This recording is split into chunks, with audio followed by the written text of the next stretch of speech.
And welcome back, everybody, to Rebuild Projects. Hope you had a great holiday season. I know I did. Now, I want to take this opportunity to thank everybody again for all the great support in the comments. It's been really awesome because, I've only put out a few videos now, but the whole idea of doing a boat build, filming it, and then making some videos out of it, there's a learning curve to that, and hopefully you're enjoying it as much as I am. The boat building I feel pretty confident in. The actual making the videos and putting them out there, it's all new. I mean, the whole thing is a hobby for me. Outside of work, I'm trying to fit all this in. So I mean, if you like it, thank you so much. Now I'm in love with being able to read all the comments. There's just the positive support, like I was saying, but then there's also the comments that have more of a technical base to it. And I'm just going to go over three of the top comments. They're comments that most people have been either replying under, adding to, or just ones that I've been getting multiple of the same question. So let's start off with what do you mix into your fairing compound? So if you go out and you buy your own fairing compounds, which you can, I know Total Boat and all the major marine suppliers have kind of their own compounds, and they all have different applications.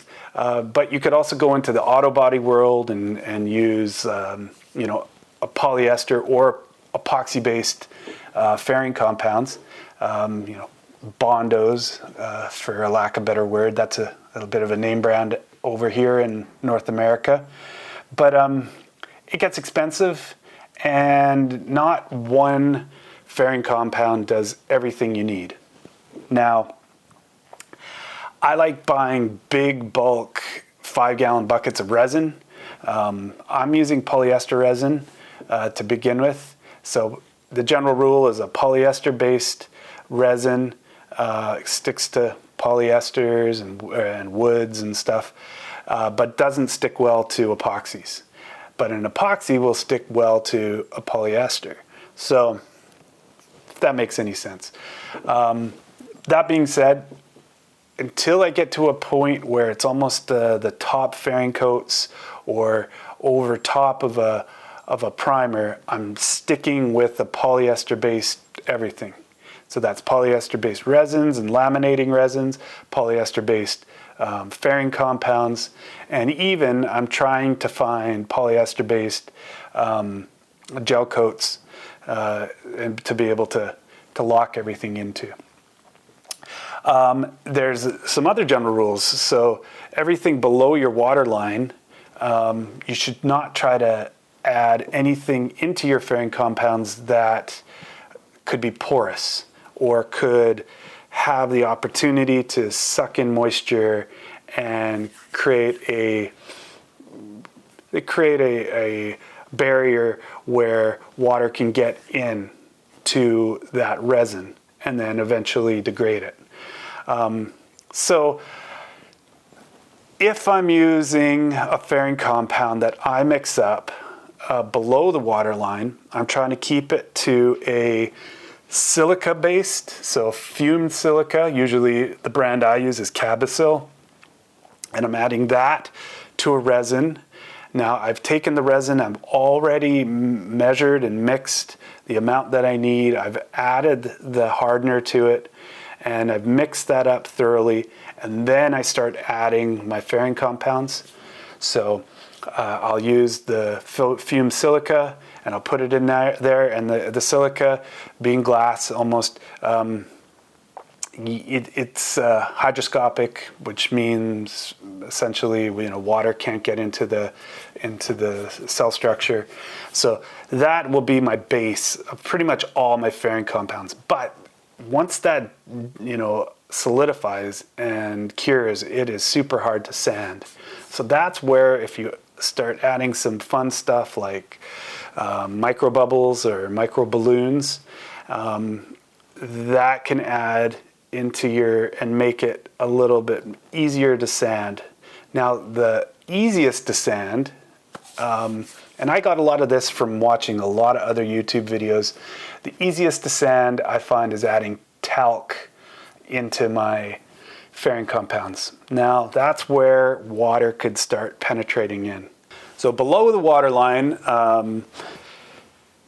when I'm doing any of the work, to say when I was doing the chine work or when I was doing the strakes or any of the hull work on the bottom, and I needed to ferret out to get a good line before I put any of the finishing fiberglass cloth on it, I tried to keep the talc to a very minimum because I don't want the chance of water to get in there.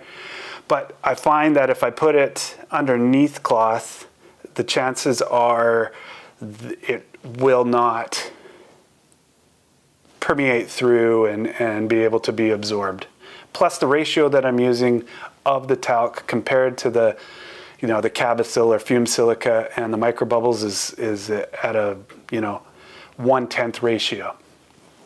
That being said, anything above the water line, I add a little more of the talc to make it easier to sand. And then I lock it in with multiple coats of primer and various different paints and stuff like that. I mean, over time, 5-10 years from now, if you started getting nicks and scratches and dings in your boat, there could be an avenue for water ingress, and it could get into your talc. But by that time, you're doing a bunch of repairs, so that's the way I think of it. So usually, in my fairing mixtures, I will do Cabosil as the base, microbubbles, and talc. And as I go up in the boat and into more of the cockpit and cabin, my talc will increase, and it just makes it easier to sand. Hopefully that helps you out. I'll get into more detail in the comments, so look for that. All right, next question. Nice project, but shouldn't you have started with a larger platform? Isn't it going to be top heavy? That is something I worry about all the time. I think the easiest way for me to explain my thought process, now I'm not a naval architect and I'm not an engineer. I have been into construction for a long time, so I'm trying to bring as much common sense from my work life into this. Now, I have created some relationships at different marinas, local marinas, and they allow me to go in. Well, first I just talk to them about different stuff all the time. I'm always down at the marina, and but they let me through the gates, and I get to go in and sometimes take a look at different boats. The ones that are down in the water, those are owner boats that use them all the time, all year round.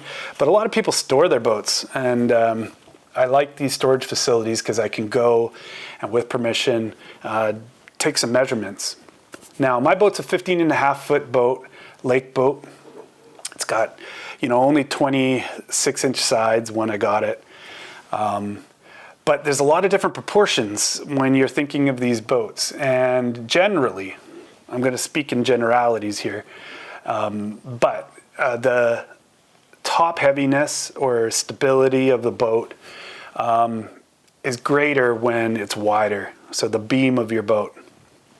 Now, without getting too crazy into it, the beam of my boat, which is 15.5 feet long when we started, was only 5 foot 10 inches wide at the bottom of the chine, and it was just a couple inches more, 6 feet at the top of the gunnels.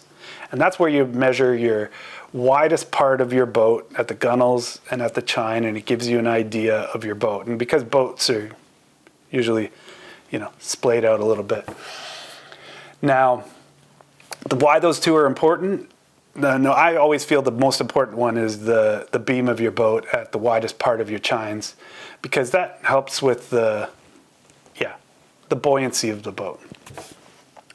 I'm trying to mimic in this build a boat that is 17 and a half, 18 feet of the same model. So what I'm very thankful for is that the Horston Glasscraft, as well as a very similar boat, the Double Eagle or the Campion, and there's a few others, they all have made boats that are 12, 13, 15 and a half, 17, 18, 20, 23 feet. So as their product line gets bigger and bigger, usually their boats, grow. They grow in freeboard or side, they grow in beam, they grow in length. And then there's more different applications for the boat. So from lake boat to semi-ocean boat to full-on explorer boat, and there's a reason why, each of the different sizes could tackle different things, right? Literally, you can get out into bigger waves, bigger chop. Knowing that, I've gone out, visited my local marina, and I've taken measurements. And I did all this very early on. Not only did I measure the width of the beam of the boat at the bottom chine, I also measured it at the gunnels. I measured the freeboard of the boat. I measured from the top gunnel to the inner deck. I measured the transoms, and I measured the lengths, and I measured the splash well height. And after taking all that in and figuring it out for myself, I know that the difference between the boat that I have now and the boat that I'm making is, and I'm trying to mimic like a 17 and a half and 18 foot Horston, is that the difference in the bottom of the beam at the chines was about 4 to 6 inches between the 15 and a half and the 18 foot models. And then up at the gunnel was between 9 and 11 inches in those gunnels. But the hull, the actual hull itself didn't change that much. And it made me think that maybe between the 15 and a half to 17 and a half, 18 footers, that maybe they were the same molds. I actually had one of the guys at the marina who he takes care of a lot of these boats, says that he doesn't think that the molds between the 15 and a half and the 17 and a half were different. He said the freeboard was higher and the splash wells got higher by about 6 inches, but everything else was pretty much the same. Now, that made me feel really secure early on about if I make the right modifications. So like we did, we added to the chines, and I think I added enough to mimic the larger model. And then as I'm growing, I'm trying not to exceed the height in the freeboard of the boat of the other boats, especially then the bow raise. As the bow got higher in the larger boats, I'm not exceeding those larger models by too much, if any. So that's kind of where I'm getting the confidence to do what I'm doing. But time will tell. When I get it out on the water, we'll see how it all, reacts. I don't know until it gets into the water. But I think with the extension, the way I've built the extension, that it's almost like like a pod where it's going to have air in it, all sealed. That add to the buoyancy. The sides, you'll see in a future video, I'm adding a lot of foam to the sides. I'm adding a lot of foam wherever I can in the boat. That's just for safety, mostly. But as well as, I'm really weighing and measuring every component that I'm putting back, whether it's the actual construction of the boat or the forethought of where I'm placing, components like gas tanks and water tanks and diesel heaters and chairs and people in the boat as I go forward. And then I'm trying to balance everything out, literally, to make it as symmetrical as possible and to make sure that where I think the center of gravity is, it's going to be able to make the boat handle really well. Because at the end of the day, I'm less worried about it sinking as I'm more worried about it being able to get out on plane, because this is a planing hull. They call it a deep V, but I think it's more of a modified V with a 23-degree hull.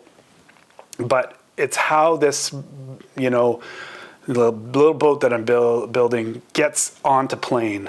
and I have a certain power plant and a certain outboard that I've already bought, and it could be a little underpowered, but we won't know until I get it out there and see how it comes out of the hole.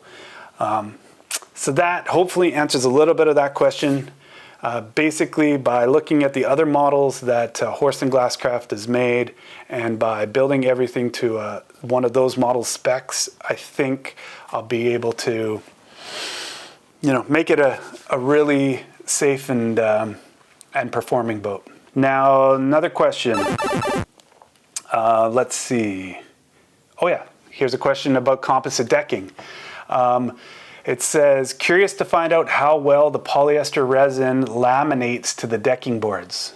So yeah, I mean, once again, everything I'm doing is a little experimental, but I've been doing it enough that I know how it's turning out and has turned out in the past for me. I think when you're using these composite decking boards, one, you could think of it kind of like wood. And when you think of it like wood, you really got to rough it up.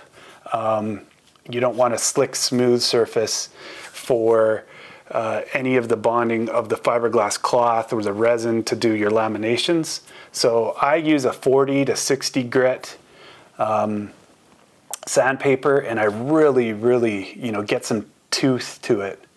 Then, because it is not wood and not as porous, you got that tooth, so it gives you a little bit more of a surface for anything to bond to. But then I washed the whole thing down with acetone. I heard somebody else use the term bath. I'd really wash that down. It takes the contaminants out.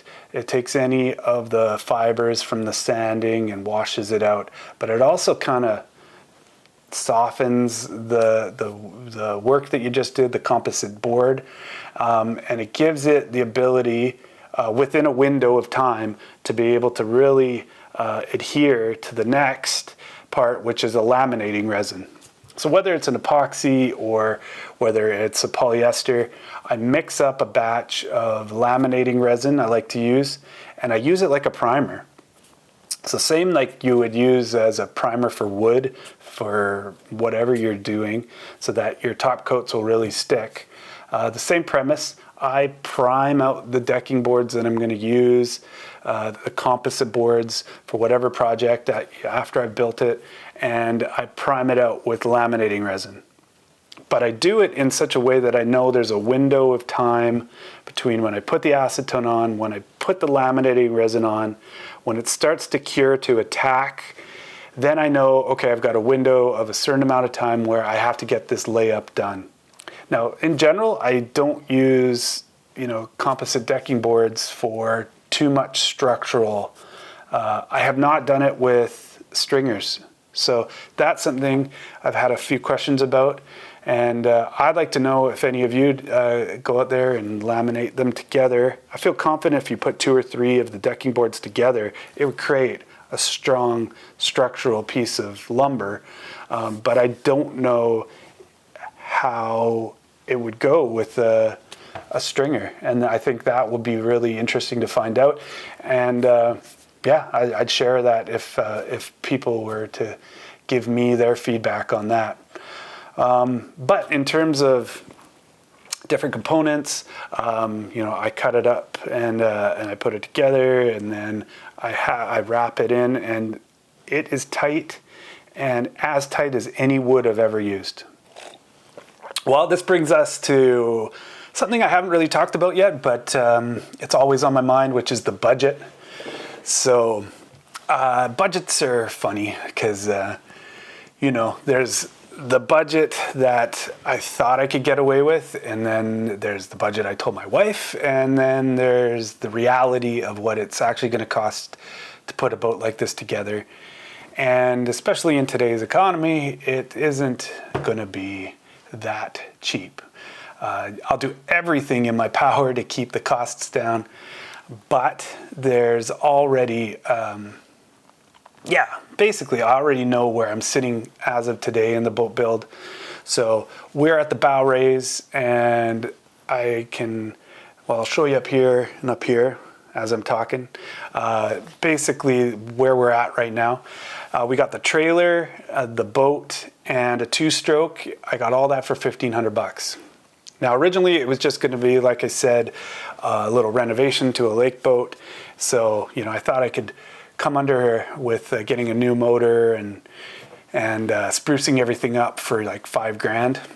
But so that's why, you know, I thought that $5,000, yeah, I could do that. You know, that'd be easy. Now, as my ambitions got bigger, so is the budget in my mind. And now let's just say the boat and the materials to take the boat to where I want to go with the design, that's one cost. Then there's all these little other costs that you don't realize. So I kind of will try to highlight that as we go on. But, you know, just building the cradle, getting all the lumber to support everything was another $300. So $1,500, $300. But then you start getting into all the fiberglass supplies. That's where, you know, I think things can start sliding quickly, because even though I buy big 5-gallon buckets of resin, I probably should have bought a big, huge 50-gallon drum of it, because you can buy that, and my supplier sells it for like $1,200. But when you start the project, you're like, $1,200 for fiberglass, I'll never use it all. How could I use all that fiberglass into my boat? But I'm at, you know, 6 5-gallon drums and counting, and at, you know, $250 with tax, you know. Woo. So with resin, fiberglass cloth, and I found a bunch of fiberglass cloth from a guy who was building a boat, and he gave up on it. He was working on a sailboat, and that's another story for the future, but I was able to grab all of his woven roving. You may see it in the background of the videos, but I got like 3 or 4 big things of woven roving for dirt cheap, $300. And I thought, oh, I'm off to the races. But you can't build a whole boat with woven roving, so the 1708 and the chop mat, all the cloths, and, you know, the peel ply and everything else that's used, you know, that starts getting more and more. So I'm at about $1,000 for that. There's all the hardeners and the acetones, there's the rollers and the brushes, there's the gel coats, and there's all the various things in there. All together, just for fiberglass supplies, I'm at $3,100. It sounds crazy, but that's where I'm at. Now, I think I have enough to get me throughout the rest of the project.